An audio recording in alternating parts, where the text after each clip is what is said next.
The village of Hollow Creek was a place of peace. Nestled between rolling hills, it was a picture of rural tranquility. Its inhabitants were simple folk, living quiet lives. Yet a shadow hung over Hollow Creek, a darkness that seeped from the woods surrounding it. For at the edge of the village, shrouded by towering pines, stood the Hollow House. The house was a relic of a bygone era, its once grand facade now crumbling and decayed. Its windows, like vacant eyes, stared out at the village, promising only emptiness. No one dared to approach the Hollow House. It had stood empty for as long as anyone could remember. Locals whispered tales of a family met with a grisly end within its walls. Some said their souls remained trapped and seeking solace. But the most unsettling feature of the Hollow House was the shadows. Every night as darkness fell, shadows would emerge from the house. They twisted and writhed, reaching out towards the village like grasping claws. And from the shadows, whispers would drift on the wind, chilling the very bone.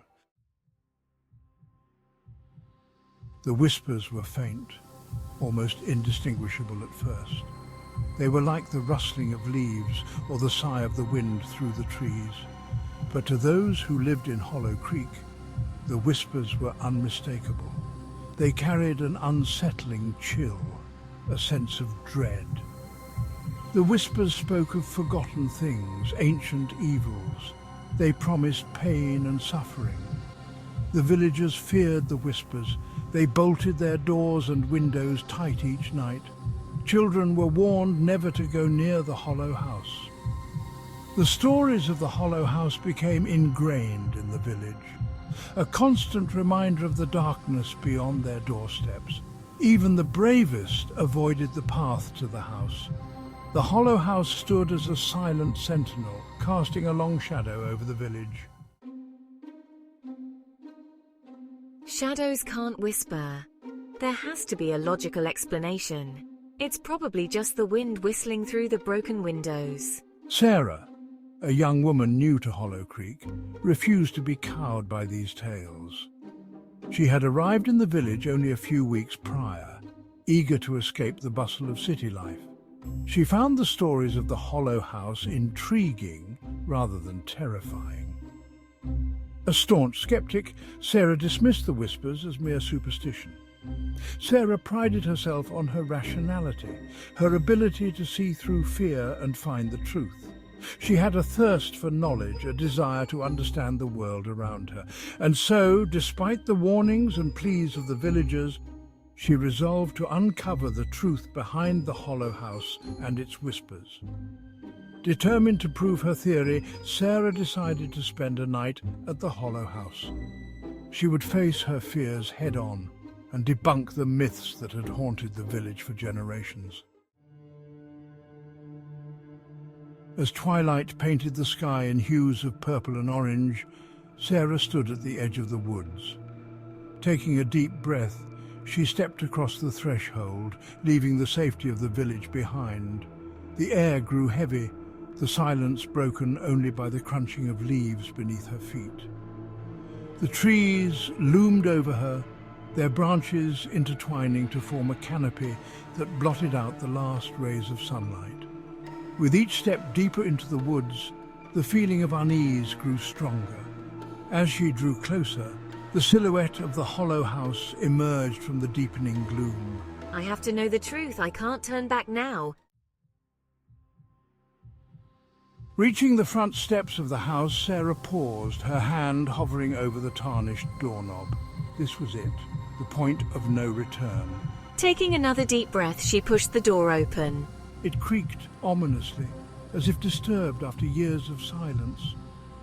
The interior of the house was shrouded in darkness, the air thick with the smell of decay and dust. Sarah fumbled for her flashlight, its beam cutting through the gloom to reveal a scene of utter desolation. Cobwebs hung from every corner, and the remnants of furniture lay scattered about, victims of time and neglect. As she ventured deeper into the house, Sarah noticed the shadows. They clung to the walls, swirling and shifting like living things. They seemed to recoil from the beam of her flashlight, yet followed her every move with a silent intensity. The whispers started subtly, a faint rustling at the edge of her hearing. At first, Sarah dismissed them as the creaking of the old house settling around her. But as she moved from room to room, the whispers grew louder, more insistent. Sarah found herself drawn to the grand staircase that dominated the main hall. It was a masterpiece of craftsmanship, its once polished wood now dull and covered in a thick layer of dust. As she ascended the stairs, the whispers intensified, swirling around her like a malevolent wind. On the landing, a portrait hung askew on the wall, its subject obscured by grime and shadows. As Sarah approached, the whispers seemed to emanate from the portrait itself. With a trembling hand, she reached out and wiped away the dirt. The face that stared back at her was that of a man, his features frozen in an expression of sheer terror. His eyes seemed to follow her every move, burning into her very soul. In that instant, the shadows around her surged forward, coalescing into a single, terrifying figure. It stood before her, tall and gaunt, its form shifting and swirling like smoke. 2 pinpoints of red light burned within the darkness, where its eyes should have been, fixing her with an unwavering gaze. Sarah stumbled back, her heart pounding in her chest. Panic surged through Sarah. All thoughts of skepticism vanished, replaced by a primal fear that threatened to consume her. She had stumbled upon something ancient and evil, something that defied all rational explanation. Turning to flee, Sarah raced back down the stairs, her flashlight bouncing wildly, casting grotesque shadows that danced and writhed on the walls.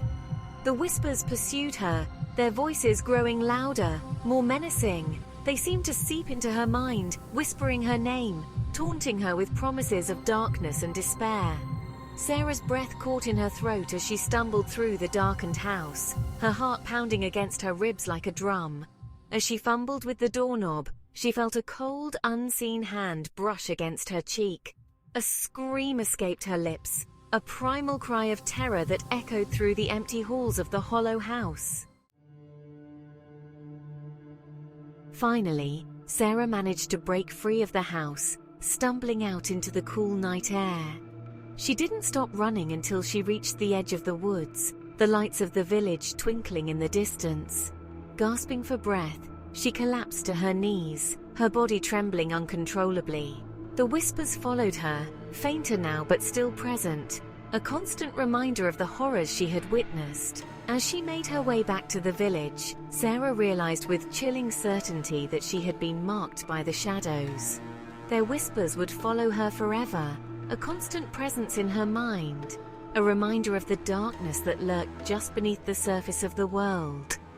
Reaching the outskirts of the village, Sarah paused, glancing back at the looming silhouette of the hollow house.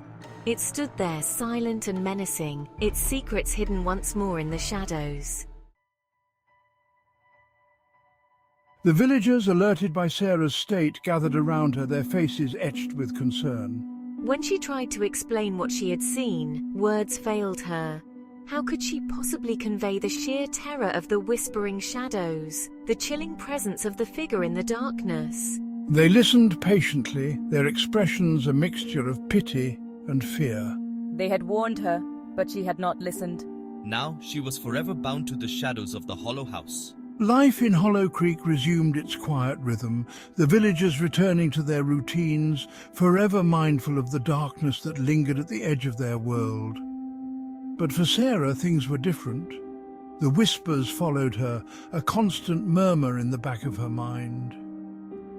They were there in the silence of the night, in the rustling of leaves, in the shadows that stretched across her path. Sarah was never truly alone again. The shadows of the hollow house and the whispers they carried were her constant companions. They haunted her dreams, whispering of forgotten things, of ancient evils and unspeakable horrors. The villagers kept their distance, their fear palpable. They knew that she had been touched by something sinister, something that could not be undone. Sarah became a recluse, withdrawing from the world, her once bright spirit dimmed by the shadows that clung to her. The hollow house remained, a constant reminder of the price of her curiosity. And so, the village of Hollow Creek existed in an uneasy truce with the darkness that surrounded it, forever bound to the whispers that emanated from the shadows.